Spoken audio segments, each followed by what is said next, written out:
Gubernur Jakarta Pramono Anung membeberkan jurus atasi macet dan banjir di Jakarta. Berapa persen keberhasilannya? Berikut cuplikan wawancara eksklusifnya bersama rekan kami, Reni Arumsari. Kalau selama 9 bulan ini tantangan terbesar yang dihadapi sebagai Gubernur DKI Jakarta apa? Jadi semua orang bilang persoalan Jakarta kan klasik. Transportasi, kemacetan, polusi, banjir. Dan tiga-tiganya saya alami. Tetapi kan harus ada solusinya. Betul. Harus ada pemecahannya. Bagaimana dalam hal ini? Misalnya tentang kemacetan. Sekarang ini kan begitu saya dilantik jadi gubernur, 2 bulan kemudian saya membuka rute-rute baru yang disebut dengan Trans Jabodetabek.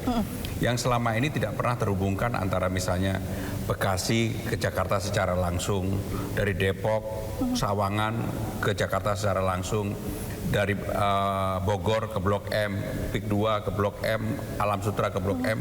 Dan ketika ini kemudian kita koneksikan, dan sekarang masyarakat bisa merasakan bahwa kemacetan itu turun drastis.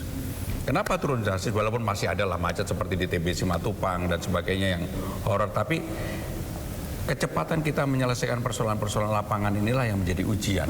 Sehingga dengan demikian, TomTom survei di tahun 2025 yang dulu Jakarta selalu menjadi kota termacet di Indonesia, sekarang Jakarta nomor 5. Nomor 1 Bandung, nomor 2 Medan, 3 Surabaya, 4 Palembang, 5 Jakarta. Semua ASN Jakarta kan saya minta untuk naik kendaraan umum. Dulu orang tidak percaya, dipikir bahwa ini gubernurnya cuma angin-anginan aja. Dan mereka ternyata surprise bahwa saya sebagai gubernur gak pernah sekalipun melanggar itu. Dan sampai hari ini saya termasuk hari yang saya tunggu itu hari Rabu. Kenapa hari Rabu? Di hari itulah saya banyak berdiskusi, mendapatkan masukan, mendapatkan kritik, saran dari masyarakat. Dan itulah yang dalam banyak hal saya gunakan untuk membuat kebijakan. Tadi sudah soal kemacetan Pak, soal isu setelah ini banjir Pak. Ya. Jadi banjir saya meneruskan apa yang dulu dirintis sebenarnya di era zaman mulai dari Pak Foke. Pak Sutioso, Pak Foke, dan terutama Pak Ahok lah, dan Pak Jokowi, yaitu mengenai normalisasi Sungai Ciliwung. Karena banjir di Jakarta itu ada 3. Yang pertama banjir kiriman, yang kedua banjir lokal, yang ketiga adalah banjir karena rob, permukaan air laut naik ke permukaan. Nah, yang sering terjadi masalah itu adalah banjir kiriman. Dan banjir kiriman, input yang paling utama itu Ciliwung. Maka kenapa kemudian Ciliwung kita lakukan normalisasi, dan saya sudah mengeluarkan penloknya. Kita sudah melakukan mulai pembebasannya.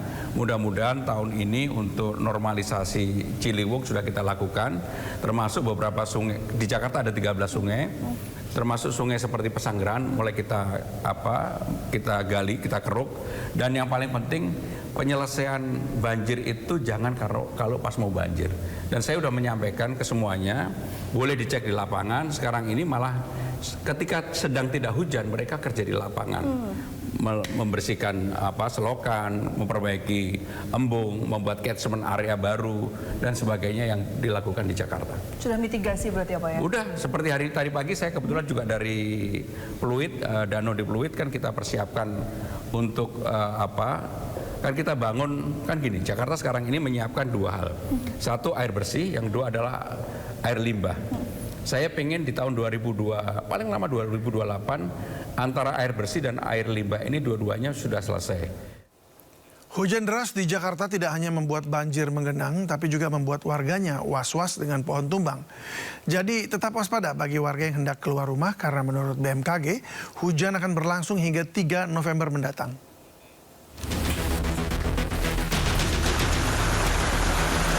Warga Jakarta lagi-lagi diuji kesabaran mereka di setiap musim hujan. Guyuran hujan meski sesaat namun mampu membuat genangan banjir di sejumlah titik. Saat berbincang bersama jurnalis iNews, Reni Arumsari, Gubernur Jakarta Pramono Anung menekankan komitmennya mengatasi banjir lewat program normalisasi Kali Ciliwung. Yang sering terjadi masalah itu adalah banjir kiriman.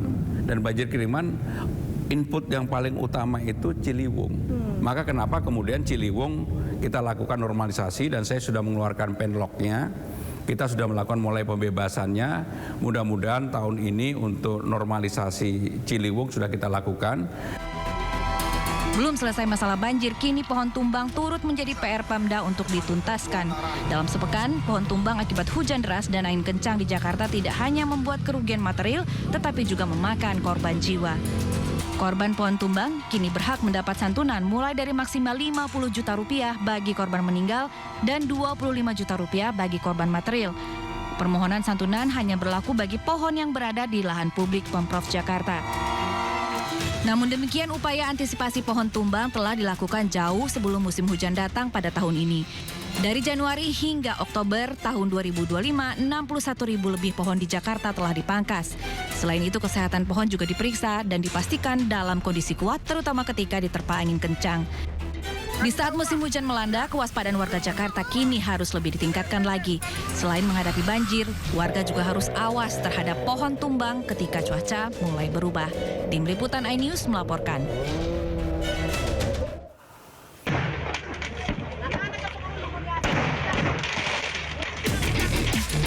Ledakan kembang api hingga petasan dari sebuah rumah sekaligus toko grosir yang terbakar di Desa Simbolon, Kecamatan Palipi, Samosir, Sumatera Utara sempat membuat panik warga.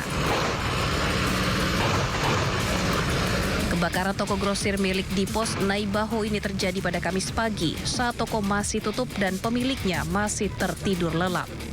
Kobaran api langsung membesar, membakar seluruh isi toko yang menjual barang-barang kebutuhan sehari-hari.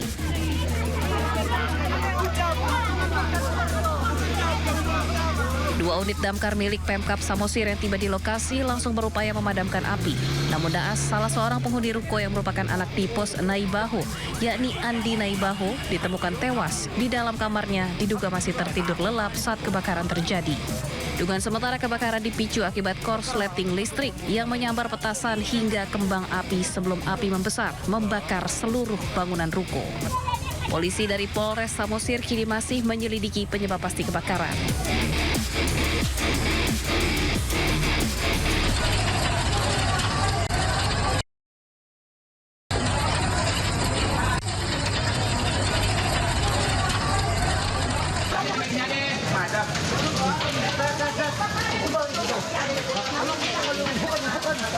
Tahu ada dapur kali di atas ya? Emang bahasa rusuk emang. Kebakaran menghanguskan sebuah ruko 3 lantai yang dijadikan mes karyawan warung bakso di Jalan Krekot 2, Pasar Baru, Sawah Besar, Jakarta Pusat, Kamis siang. Banyaknya barang dan material bangunan yang mudah terbakar membuat kobaran api sulit dipadamkan. Petugas damkar mengerahkan 30 personil dan 13 mobil damkar ke lokasi. Diduga kebakaran disebabkan hubungan pendek arus listrik dari kipas angin saat 3 karyawan sedang beristirahat di lantai 3. Sempat terjebak di dalam bangunan yang terbakar, ketiga karyawan tersebut berhasil menyelamatkan diri. Meski tidak memakan korban jiwa, kerugian diperkirakan mencapai ratusan juta rupiah. Dari Jakarta, Rani Sanjaya, iNews melaporkan.